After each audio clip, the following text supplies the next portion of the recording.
Okay, hello. So this is a progress we done so far on the application of technical guideline for healthcare providers on adolescents girls. And so let me start the app. And so this is the logo of app on the first start.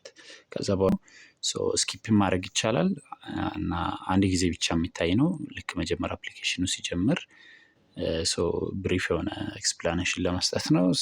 ጌት ስታርትድ ብዬ አፕሊኬሽኑን አስጀምረዋለሁ። ይሄ ሆም ፔጁ ነው። ዊ ትራይ ቱ ዩዝ ሲምፕሊስት የሆነ ዲዛይን ላይ ሰርች ባር አለኝ። ኮንቴንቶችን ሰርች ማድረግ እችላለሁ። የሆነ ጋይድላይን በቻፕተር ቆራርጠነዋል። ለምሳሌ ኦን ደ ኢንትሮ ፓርት ኢንትሮዳክሽኑ እንደዚህ ይከፍታል።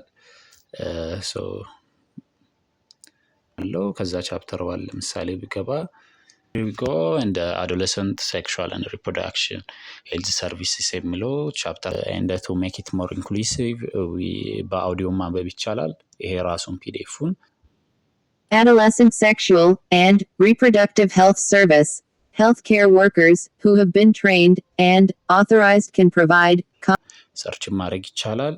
ኪወርዱን ወይም ታርጌት ያደረገውን የሚፈልገውን ነገር ሰርች ማድረግ ይችላል። አሴኖር ከለርድ ያደረገለት ሪዛልቱን ያመጣልታል ማለት ነው። ልክ እዚህ ጋር እንደምታየው ዙም ኢን ዙም አውት ማድረግ ይቻላል።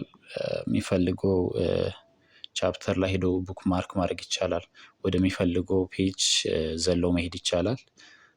ሲፈልገው አይነት ሁኔታ እያደረገ ተጠቃሚ ማንበብ ይችላል ማለት ነው። ይሄ ለሁሉም ቻፕተሮች ነው።